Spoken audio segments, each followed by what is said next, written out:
Deixe seu nome nos comentários para ser incluído na lista de oração. E também não esqueça o like, é muito importante para o crescimento do canal e a divulgação do vídeo. Curtam o vídeo, se inscrevam e aproveitem o conhecimento do nosso querido Divaldo Franco.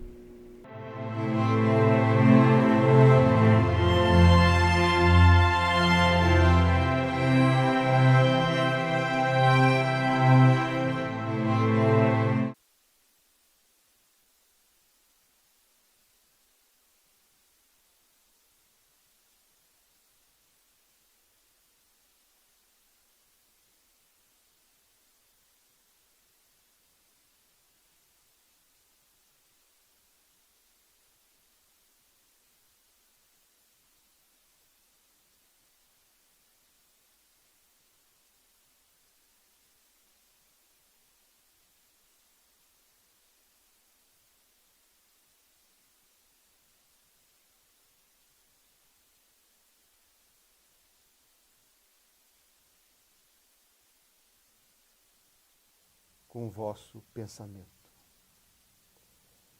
É a renovação, Senhor.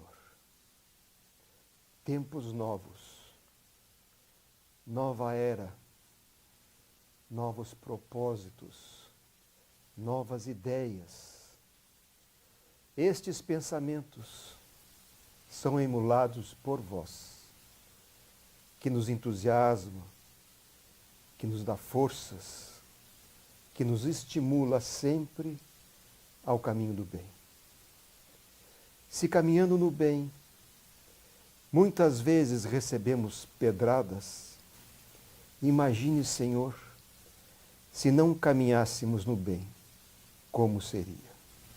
Por isso, vimos diante de vós, nesse instante, formular os nossos ideais, todos nós, de servir-te, para que uma nova era se estabeleça na terra e o bem se espalhe com muita luz.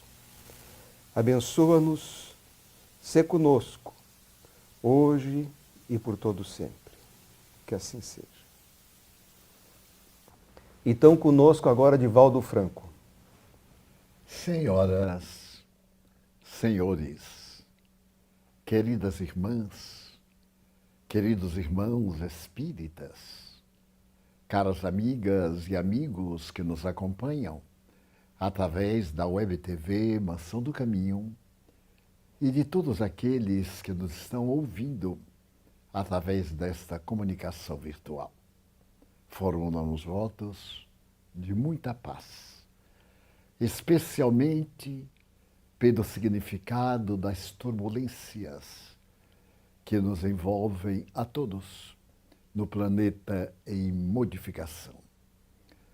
A data de hoje é muito significativa do ponto de vista histórico, principalmente quando diz respeito aos direitos humanos, ao respeito pelos humanos direitos, quando consideramos o sentido da vida e, acima de tudo, quando temos um conceito a respeito de Deus, da sua magnanimidade e especialmente do inevitável processo de evolução, a fim de podermos atingir a meta que é o aperfeiçoamento moral de cada um de nós.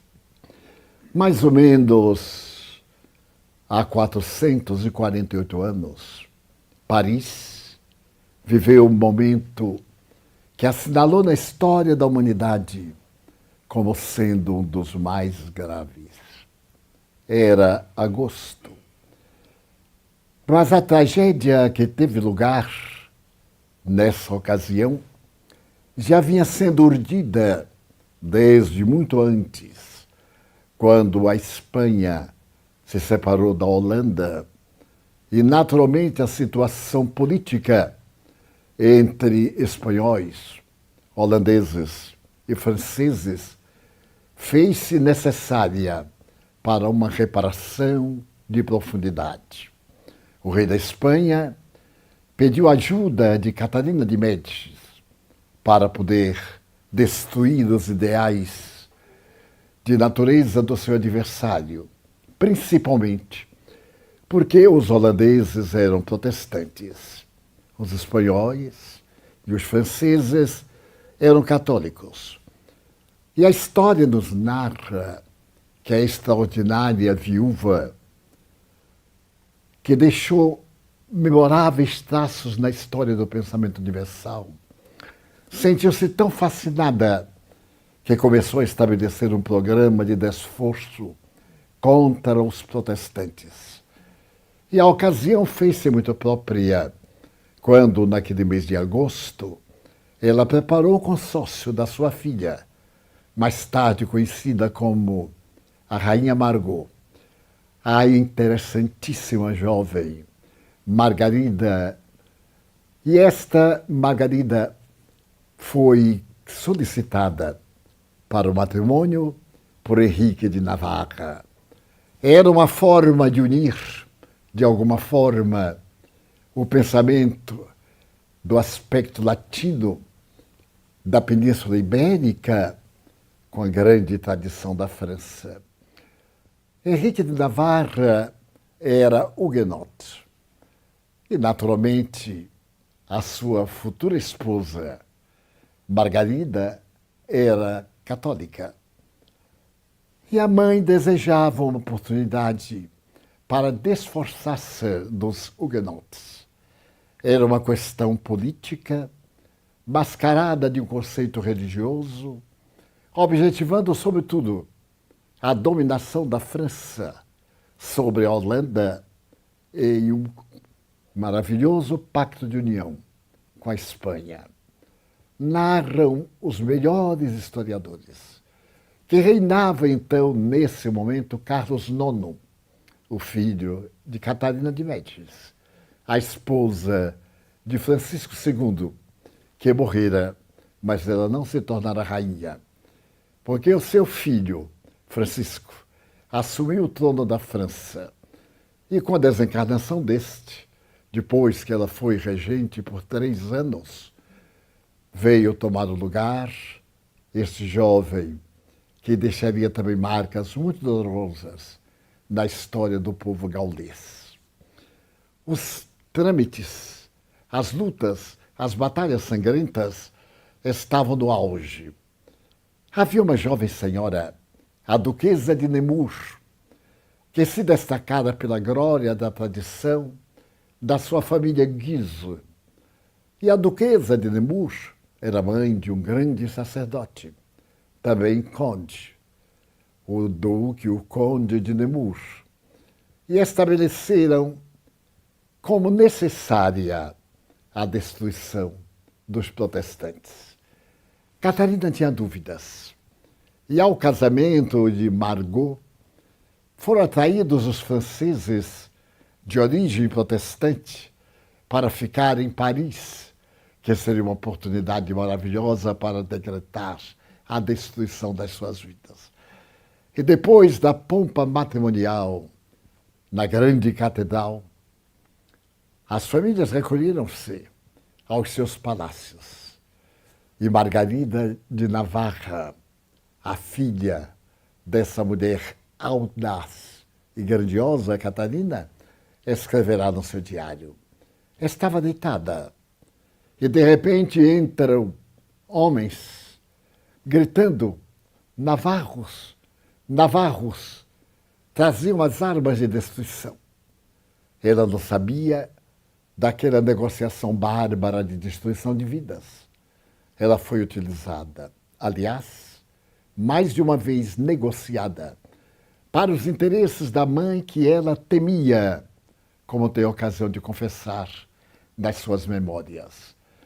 E ela agora está nas mãos de alguém de Navarra, sendo católica, mas sendo esposa do rei de Navarra, Henrique, e a tragédia é repassada a ela como sendo a grande noite. Tudo havia começado a partir das 22 horas. E coloque o sigiloso, a marquesa duquesa de Nemours, solicitava a Catarina que aquele era um dia extraordinário. Paris nunca tivera tanto protestante dentro dos seus muros. que ela levasse o documento ao filho para que ele somente colocasse o selo e assinasse, autorizando a matança. Havia uma certa diferença de natureza política entre Catarina e o nobre almirante francês, que, aliás, esteve também aqui no Brasil, e que seria vítima da grande tragédia nessa noite de 23 para 24 daquele agosto sangrento. As notícias eram desencontradas. E mais ou menos às 23 horas, Catarina cede à insistência da duquesa de Nemours e vai ao filho, levando o documento para que ele assine. Ele era sujeito a certos delírios. A família, aliás, trazia uma herança genética bem peculiar. Problemas na coluna, nos pés, traços de degenerescência, como era muito comum nas cortes europeias da época, por causa dos casamentos entre familiares, perturbando a descendência geneticamente. E então, quando ele foi obrigado pela mãe a assinar, ele a respeitava muitíssimo. Ele disse que não apenas se matariam os huguenotes, mas que matariam a todos. E teve um surto de desespero e assinou. Então, Catarina, com o papel, entrega à duquesa de Nemours, que havia feito um conciliábulo com o sacerdote da igreja defronte dos fundos do palácio, hoje o Louvre. Ela havia combinado que, na hora que o rei assinasse, ela levantaria um castiçal com uma vela acesa e daria o sinal para que a igreja de São Pedro de l'Auxerrois batesse os sinos e começasse a matança. Então ela atravessa o palácio imenso, com castiçal de prata, uma vela acesa, e chega à janela final do atual Louvre e movimenta a vela. Então o sacerdote, fanático, e sem o sentido de vida, badala os sinos da linda e graciosa igreja de São Pedro de l'Auxerrois e começa a matança. A matança é cruel. Daquela noite e até o amanhecer foram assassinadas aproximadamente 3.000 pessoas. Estamos em 1572. As populações das cidades não eram muito volumosas. E 3.000 protestantes foram assassinados covardemente pelo crime de pertencerem à visão de Cristo sob uma nova ótica. Os cadáveres eram atirados ao Sena, sem nenhuma compaixão, mesmo aqueles que ainda estavam vivos e morriam afogados. Margarida, que passará a história como uma pobre rainha devassa, porque depois que ela percebeu que era objeto das paixões políticas da sua mãe e da corte, inclusive de seu irmão Carlos IX, ela opta por ter o marido preso pelo fato de ser de Navarra. E ela se entrega ao deboche, à perda da dignidade como afronta à coroa. Uma jovem que era neta de reis, era filha de reis, era rainha em uma família de reis e se entrega a uma vida iníqua de manifestações mais bastardas para chocar, para ferir e, ao degradar-se, perde a oportunidade de ser rainha da França. Ela se torna rainha de Navarra e escreve com muita dor no seu diário que era odiada em Navarra, porque ela era católica, e era odiada na França, sua pátria, que se havia casado com o huguenote. Essa noite fatídica continuará até o período de Richelieu, continuará dolorosa, lamentável, até 1815, quando numa pequena cidade da França, já no período napoleônico, são assassinados 15 mil protestantes por um certo Trestelon de natureza católica para agradar a Igreja de Roma, com a qual Napoleão Bonaparte, em 1802, 12, 13 anos antes, firmara uma concordata. E a França, depois desse banho de sangue, experimentou os mais tormentosos lances da vida política, social e humanitária. A divindade havia escolhido Paris para que ali nascesse a doutrina dos espíritos. E por quê? Porque havia uma tradição que na Cidade Luz, no século XIX, as ideias nasciam pela manhã, e envelheciam ao meio-dia e morriam ao entardecer. Havia também uma manifestação popular que dizia: melhor ser vaiado em Paris e no mundo inteiro ignorado do que ser aplaudido em todo o mundo e em Paris desconsiderado. É nessa Paris, um pouco antes de 1815, que nascerá no dia 3 de outubro de 1804, um pouco antes de Napoleão Bonaparte tornar-se imperador, o gênio da cristandade terrestre, Hippolyte Léon Denisard Rivaio. Napoleão foi tornado imperador 2 meses após, no dia 2 de dezembro do mesmo 1804. A glória deste imperador foi também uma afronta à Igreja, porque o Papa Pio VII havia sido convidado para coroar o novo imperador da França. E no momento, Napoleão, que tinha certas reservas à religião dominante, arrebatou-lhe das mãos a coroa, autocingiu-se e, dirigindo-se a Josefina, colocou-lhe na cabeça a coroa de imperatriz. A situação era muito lamentável, porque o Vaticano reagiu e ele, para mostrar o seu poder, mandou prender o Papa no castelo de Fontainebleau, relativamente perto de Paris, onde o manteve até mais tarde entregá-lo à cidade do Vaticano. A humanidade tem sido sempre vítima das fantasias, da loucura do poder, das desídias, interferindo nos divinos planos de Deus, a benefício do planeta terrestre e de todas as criaturas.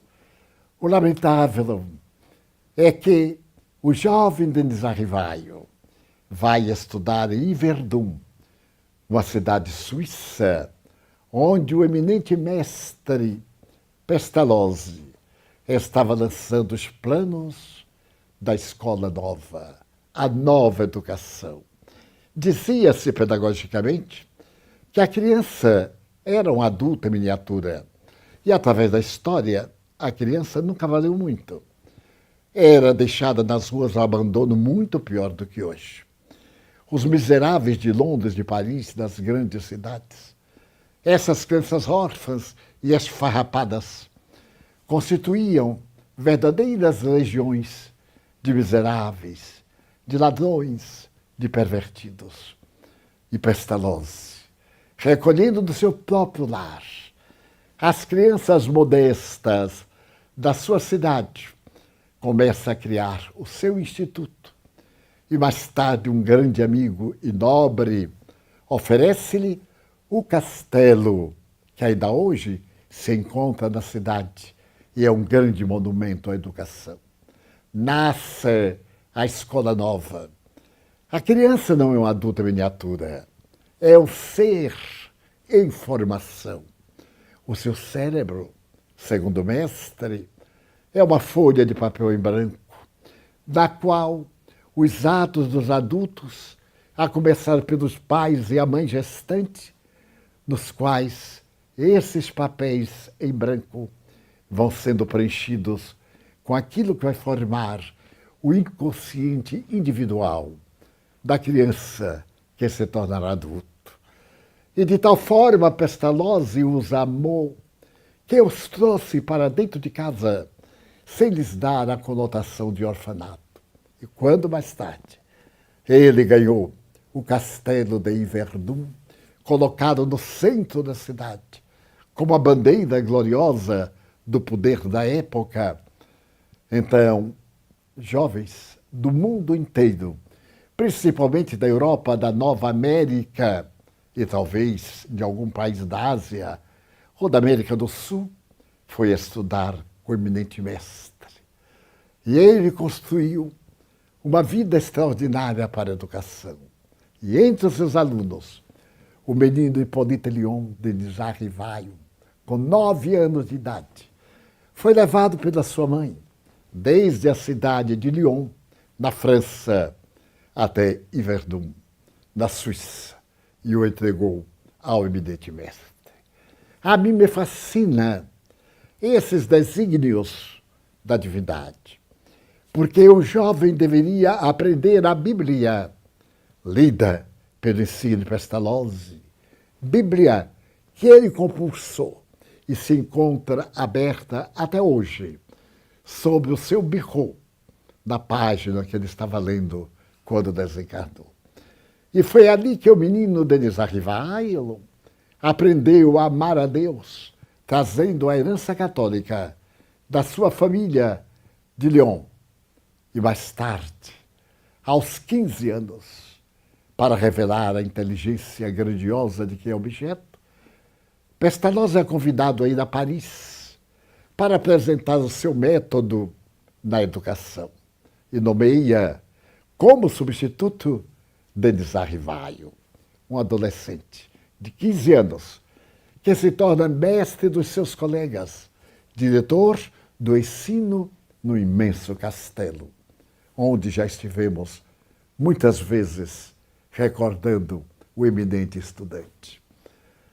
E logo depois ele conclui os cursos e vai agora a Paris. Vai a Paris para implantar o método pestalozziano no Instituto des Arts, o Instituto Fracassa.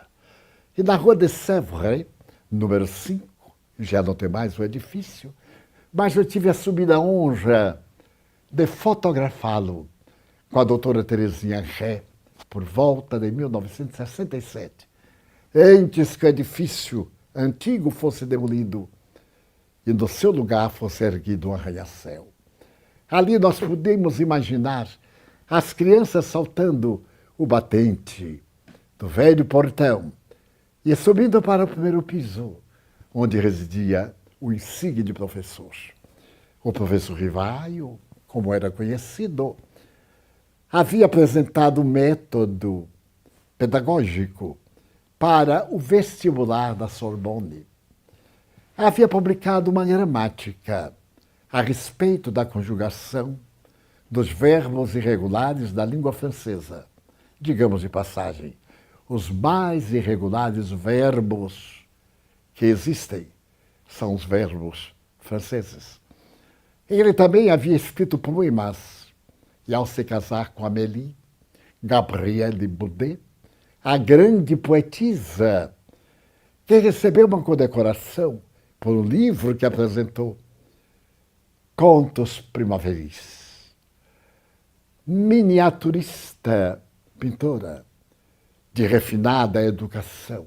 Este casal, preparado pela divindade para trazer à França a experiência da imortalidade da alma e a crença em Deus, profundamente abalada desde o século XVII, quando a religião foi obrigada a separar-se da ciência, nas vozes dos grandes pensadores. E exatamente naquele momento em que o materialismo dialético estava ganhando campo e o positivismo, a obra grandiosa deste pensador emérito, estava conquistando as academias. Vão surgir os fenômenos de la table tournante, as mesas falantes que se movimentam sem contato humano. Quase todos nós conhecemos essa história fascinante, que é a história do Espiritismo. E o professor Rivaio recebe convite de um amigo, porque ele era magnetizador. Ele havia experimentado uma cura extraordinária da vista através de uma sensitiva que prognosticou a sua cura, porque Deus necessitaria dos seus olhos para a missão que ele estava destinada, apesar dos grandes médicos da Universidade de La Salpêtrière o haverem desenganado. E então, através dessa grande sensitiva, ele recupera a vista. E um amigo lhe diz, a respeito desses fenômenos peculiares que estão abalando a cultura da Europa, e ele sorri. E com o seu sentido apurado, diz, desculpe, mas eu não posso acreditar que uma mesa destituída de nervos e de cérebro possa pensar, até quando me provem do contrário. Já revelava o caráter científico de alguém que não nega pelo ato de negar e que não afirma por causa da tradição. Era necessário demonstrar-lhe a legitimidade. E mais tarde, um outro amigo muito querido convida-o e ele vai assistir na última terça-feira de maio de 1855, na residência de Madame Prenez-Maison, um daqueles salões fantásticos dos saraus, das glórias culturais, em que os artistas, os filósofos falam para a nobreza e a plebe da rua ou das janelas acompanham os debates grandiosos da cultura de Paris, cidade-luz. No dia 18 de abril de 1857, no sábado, entre 10 horas e meio-dia, aparece na livraria Danty, uma das melhores de Paris, na Galeria d'Orléans, no Palácio Real, que é um dos lugares mais belos da capital francesa, aparece o Livro dos Espíritos. Nasceu o Espiritismo. São 500 e poucas perguntas. O pequeno livro brilha sobre um forro de veludo verde. Está solitário naquela vitrine e se torna um sucesso de livraria.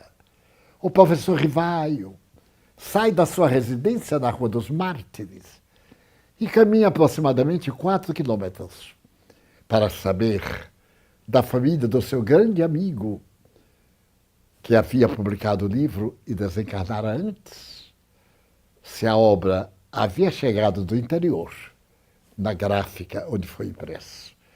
E a alegria com que ele vê e ouve da senhora viúva o livro e a notícia de que ela e o filho que herdaram a livraria e a impressora deram primazia a esta obra que inaugura uma era nova para o pensamento. Nasce o Espiritismo e a cultura francesa recebe-o com indiferença. O Livro dos Espíritos. 3 adversários levantam-se para poder profligá-lo. Primeiro, os intelectuais. É muito fácil negar. E eu me recordo de Frederico Nietzsche, que diz que toda ideia nova deve passar por 3 fases. Primeiro, ela é negada. Negada pela comodidade das criaturas. Porque aceitar uma ideia nova é realizar uma revolução interior, modificar a sua estrutura de pensar, o seu comportamento, adotar novos hábitos, novos costumes. E então se combate. É muito melhor, sem a conhecer. E foi combatida tenazmente pelas universidades de La Salpêtrière, de La Sorbonne, pelos jornais da época, que faziam muita blague, que faziam muita caricatura zombeteira, e o insigne mestre, professor Rivaio, que adotou o pseudônimo de Allan Kardec, por uma questão muito simples. Ele estava certo dia conversando com o espírito de verdade, através de uma jovem médium. Todas as médiuns eram muito jovens, de 15 anos de idade. E, de repente, ela, no transe profundo, aponta-lhe o dedo e diz: Rivaio, o martelo, ou melhor, o machado, está no tronco da velha árvore, que deve ser decepada para que nasça a era nova. A ti, Denizar, cabe esta tarefa. Ele espanta-se e pergunta: mas como a mim? Se eu errar, outro te substituirá, porque os desígnios de Deus não dependem apenas de um homem. Ele aceita o desafio. E logo depois, uma outra oportunidade, conversando com a médium, esta lhe diz que ele é muito conhecido. E o espírito que se comunica pela psicofonia chama-o com ternura de amigo. Se tu queres saber, o meu nome é Zéfiro. Zéfiro, essa brisa doce do amanhecer, este vento cálido do entardecer. Zéfiro, que vem do grego. Nós fomos amigos aqui mesmo, nesta querida França, antes de ela ser chamada França. Ela era chamada pelos latinos, pelos romanos, Lugudunum. Então, nesta bela Lugudunum, onde nós formávamos a nossa gleba, éramos adoradores de um Deus único, acreditávamos na reencarnação, éramos vegetarianos e sabíamos da comunicação dos espíritos. Tu eras um sacerdote de nome Allan Kardec. Tu estiveste presente pelo período que Júlio César invadiu Lugdunum e das lutas de Vercingetorix, que ficaram gravadas nas páginas da história da humanidade. A ele lhe pareceu tão bela a narração, folclórica, lendária, ou mítica, ou verdadeira, que ao apresentar o livro, ele raciocinou: eu sou um homem famoso, já publiquei muitos livros, tenho leitores em toda parte da França. Se eu colocar o meu nome, muita gente vai ler o livro por causa do meu nome. Eu vou colocar o pseudônimo, o nome desconhecido. Quem ler o livro não sabe quem é o autor e gostará ou não do livro pelo seu conteúdo. Aí afirmou Allan Kardec.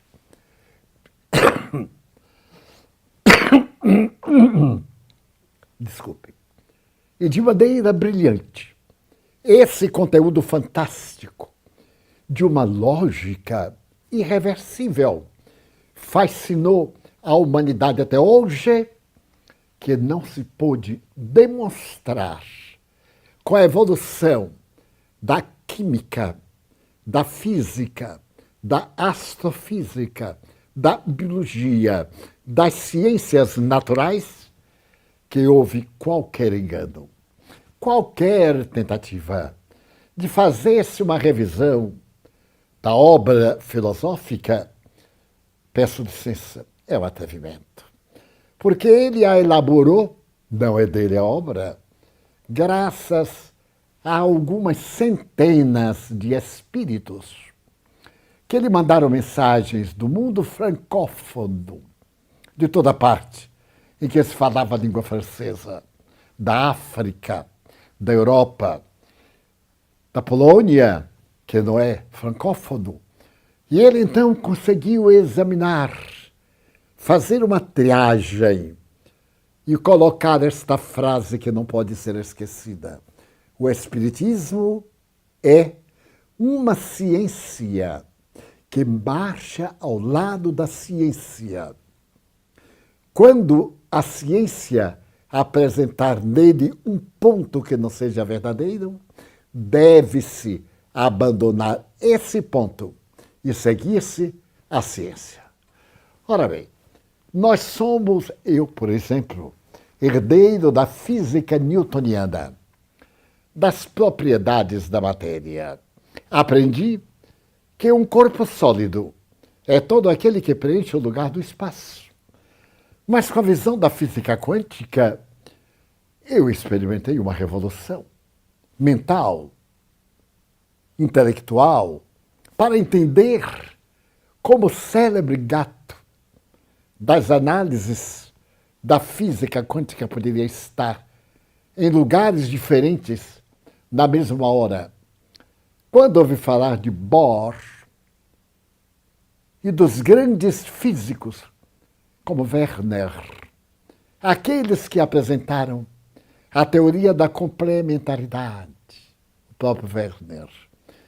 Quando eu tive a oportunidade de ler um pouco das teses de Carl Gustav Jung, e saber que também ele esteve fazendo paralelos com a física quântica e escreveu um livro com o notável físico, seu amigo, nada foi apontado no Espiritismo como equivocado, porque a doutrina tem uma linguagem, claro, do século XIX, não poderia ser diferente. Mas, ao modernizarmos a linguagem, há um grande risco do significado das palavras. Amigos americanos, ingleses, narraram-me há mais de 20 anos da dificuldade de traduzirem do francês ao inglês o Livro dos Espíritos, porque havia a palavra fluido, muito comum à época, mas na evolução da língua inglesa, na atualidade, o fluido não é apenas essa energia que transcende ao material. Tem um outro caráter. Nós chamamos, por exemplo, os fluidos que nós encontramos dos líquidos para colocar nos veículos automotores. Nós temos os fluidos de natureza sexual. E então esses nobres intérpretes tiveram muita dificuldade. Substituir a palavra? Não, mantê-la e colocar uma nota de rodapé. Isto é fidelidade, porque traduzir não é interpretar, é dizer do idioma local o que foi pensado no idioma original. Então, as edições em inglês, tanto nos Estados Unidos, na Inglaterra, na Austrália, na África do Sul, e nos países de língua inglesa, até hoje, não sofreu nenhuma alteração, porque a sua é uma linguagem escorreita. Então nasce o Espiritismo, essa doutrina extraordinária que veio dizer quem somos nós. As velhas tradições, as lendas, o fantasioso, o miraculoso, 100 anos antes da cultura do século XX, nasce no Espiritismo, dando-nos a experiência do fato. E é a primeira doutrina que parte de um fato na busca de uma explicação. Normalmente, nós observamos uma teoria à busca de um fato, para que comprove.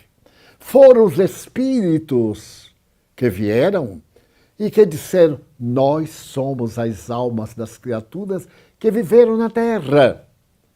E estamos de retorno, porque a morte é somente uma disjunção molecular da organização fisiológica. A vida não é apenas esse reflexo de natureza material. A vida transcende.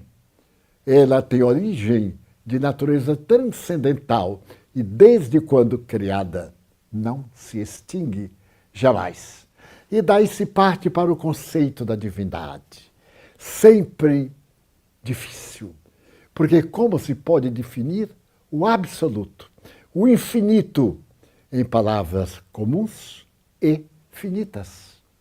Allan Kardec teve uma grande dificuldade. E narra Humberto de Campos, através da pulcra e nobre mediunidade do apóstolo Francisco Cândido Xavier, que naquela noite, quando ele estava começando a catalogar, a codificar a doutrina, ele foi dormir muito preocupado. E então ele foi inspirado a começar a divulgação da doutrina de uma questão fundamental: Deus. Até então, toda a doutrina espiritualista colocava a questão nas seguintes palavras em português: quem é Deus? Ora, o verbete quem significa o homem que. Quem é Divaldo Franco? Que coisa, que aparelho ele está usando? Então temos aí o substantivo sobre dois aspectos. Quem é o ser humano? Que é o objeto? E Allan Kardec se atreve, na coragem transcendental, a colocar qu'est-ce que Dieu, que é Deus. Porque quando eu digo quem é Deus, eu já humanizei. Quem é? Que pessoa é Deus? Então ele tem natureza humana. Ele permite a noite de São Bartolomeu. Ele inspira o vandalismo, o fanatismo, o ódio, a segregação de raça, a segregação de conduta, a segregação de biótipos e faz da vida humana terrestre um caos. Mas que é Deus? É a causa primeira de todas as coisas. É a inteligência suprema do universo. É uma definição que não se contém a si mesma.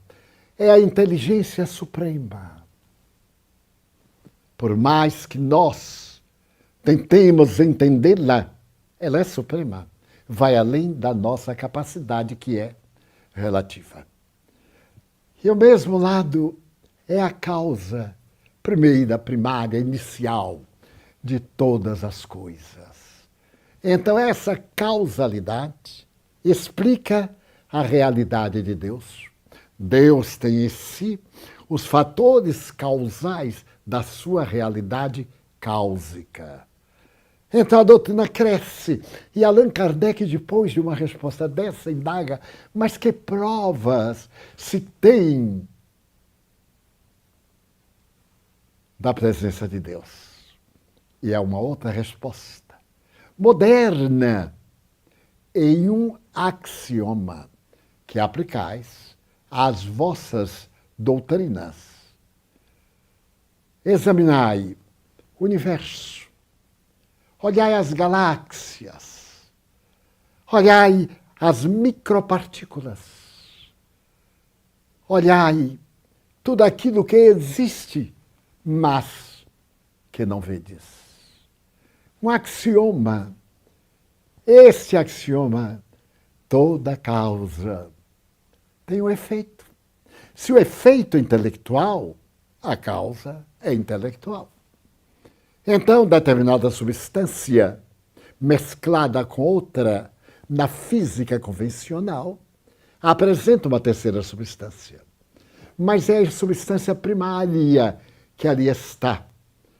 E numa análise da imensa nebulosa que girava no espaço, isso há 14 bilhões de anos, nós vamos encontrar hidrogênio, nitrogênio, azoto e outras substâncias químicas. Então, essa causa, esta galáxia, já é um efeito. Quando eu leio, ouço a teoria do Big Bang, em palavras simples, havia duas forças no universo que se equilibravam, como um time de futebol, ou dois times de futebol, com notáveis jogadores do mesmo nível. Mas, de repente, uma dessas forças se altera e se potencializa. Então, há o choque, cuja ressonância os grandes telescópios fora da atmosfera ainda registram, dando a ideia de que o universo continua expandindo-se. Muito bem, estou de pleno acordo. O Espiritismo está de pleno acordo. Mas não foi a causa aí, porque duas forças já existiam. Essas duas forças, de onde vieram? Então nós vamos ao infinito, que Deus é a causa primária, que Ele é exatamente esse grande pensamento infinito, eterno, na linguagem teológica, porque não teve princípio, nem terá fim.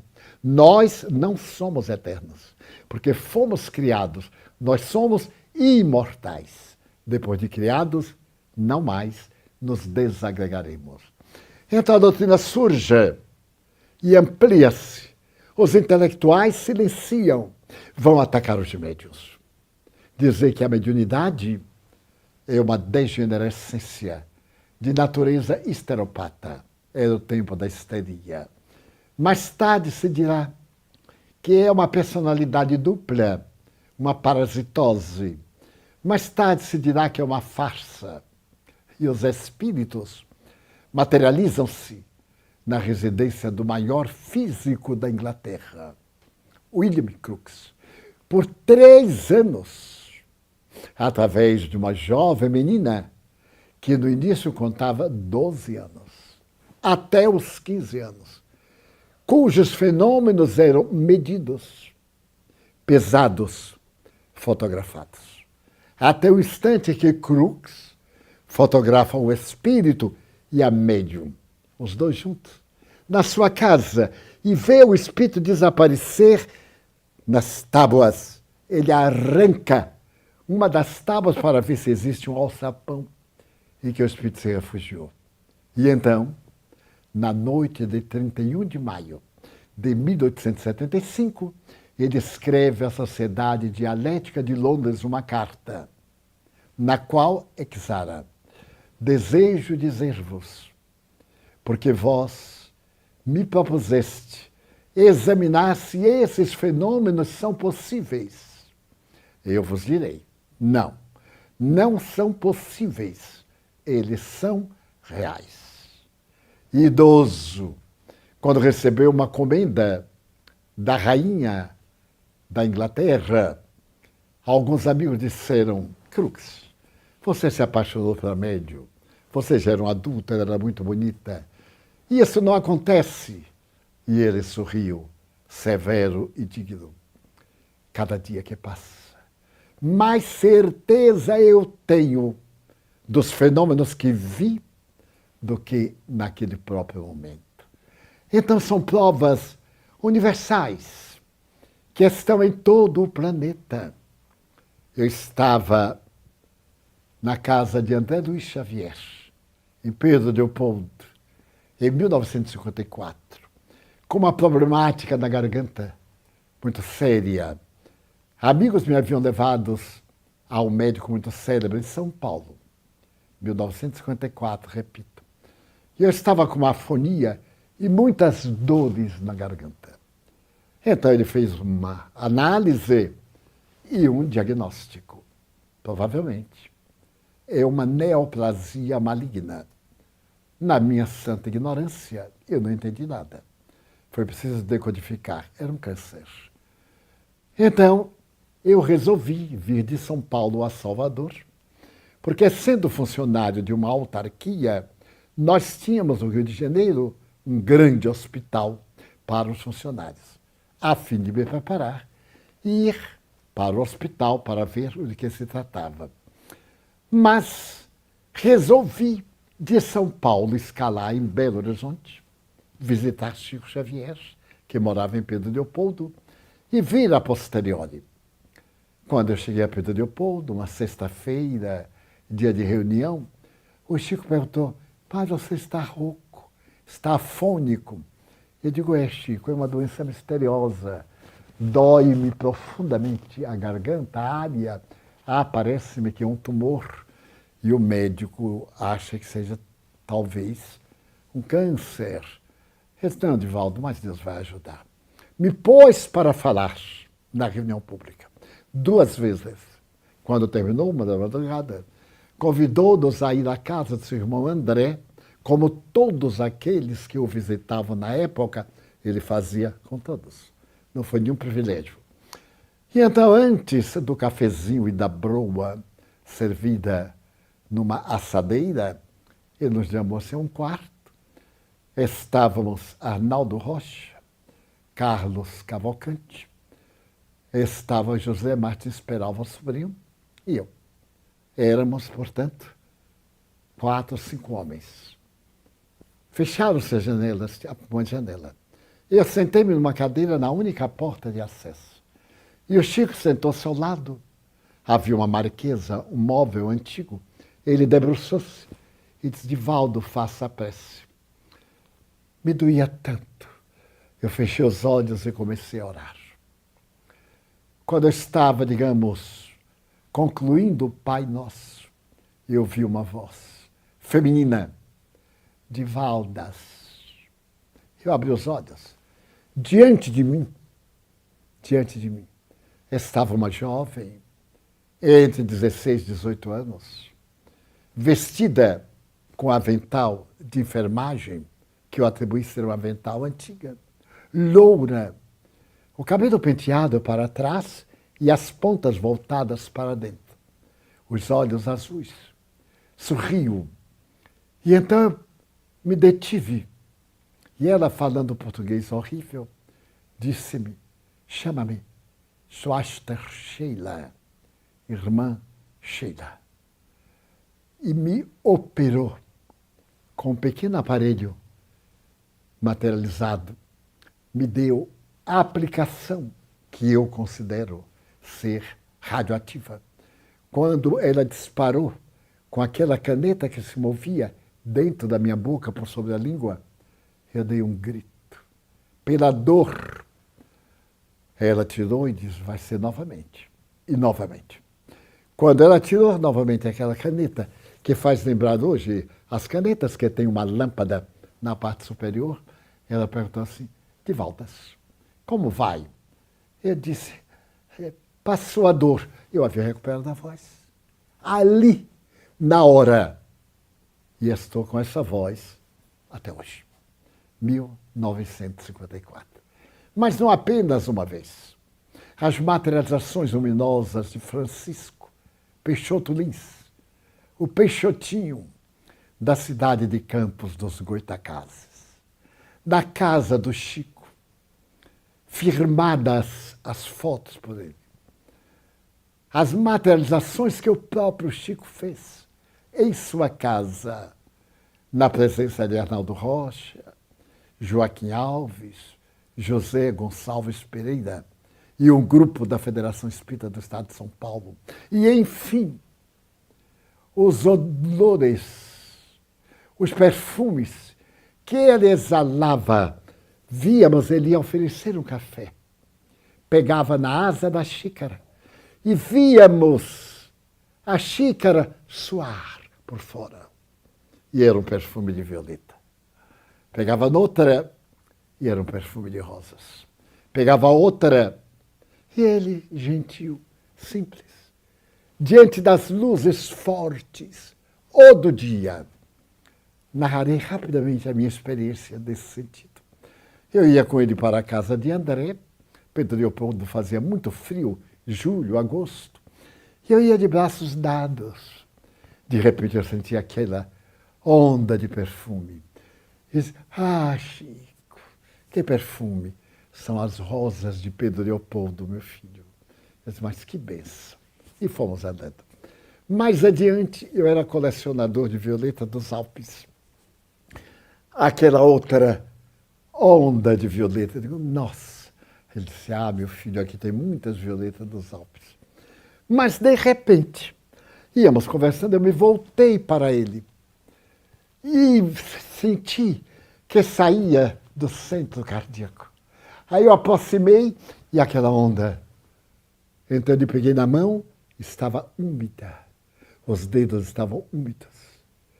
Eu não disse nada, porque ele discretamente, continuamos conversando, fomos. E eu nunca lhe disse nada. Então o Espiritismo nos deu uma filosofia científica que nos leva a Deus. Que nos fala que a noite de São Bartolomeu e congêneres são inferioridades da alma humana.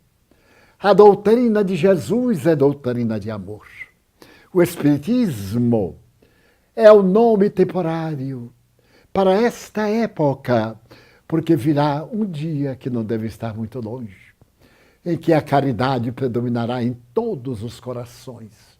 E as designações que são necessidades teóricas do nosso relacionamento cederão lugar à legítima fraternidade. Tenho visto pessoas que entraram no Espiritismo e que se tornaram doutores. E me dou conta que o Espiritismo não entrou nessas pessoas. É muito fácil, diz Raul Teixeira, frequentar, mas para ser espírita é necessário, ainda segundo Raul Teixeira, ter coragem. Ter coragem de trabalhar as imperfeições, de superar o homem velho para instalar o homem novo dentro do seu coração. É necessário amar e compreender que somos irmãos. Alguns antipáticos, estou de acordo. Alguns que nos oferecem certa reação, porque já estivemos juntos e nos magoamos reciprocamente. Mas a doutrina espírita nos fala da reencarnação, a bênção da oportunidade nova de refazer os caminhos, de distribuir sorrisos e esperanças e de cantar: ó irmã, irmã lua, ó irmão sol, ó irmã morte, como Francisco, que sempre evocamos, exatamente porque ele é um espelho que reflete a figura de Jesus. Nestes dias em que a política social, econômica, evoca a noite de São Bartolomeu, comete tantos crimes puníveis pelas leis e liberados por alguns magistrados. Nesses momentos em que se trabalha para dizer que o crime é bom para a sociedade, que o aborto, como se estuda na França, a definição do aborto aos 9 meses, que ainda vai passar pelo Senado e receber a assinatura do presidente Macron, em que se vai praticar o infanticídio. Haverá lugar em nossa mente para nós que amamos os animais, para nós que arrancamos o instinto feroz dos nossos irmãos da escala zoológica e os tornamos dóceis, e os tornamos amigos, tornamos-los protetores nossos. Eu tenho uma amiga que padece de uma doença terrível, epilepsia, e ela tem um gato. Toda vez quando ela tem uma crise, o gato corre ao telefone, tira-o do gancho e fica miando. E como aquele telefone está ligado diretamente a uma senhorita, vai à providência imediata e salva. E quantos outros amigos doentes que tem nos seus cães, nos seus gatos, verdadeiros enfermeiros. Permitam-me terminar com uma velha poesia que não a vou declamar, mas que diz mais ou menos assim: meu cão chamava-se Veludo, E eu me cansei de veludo. Veio o poema todo.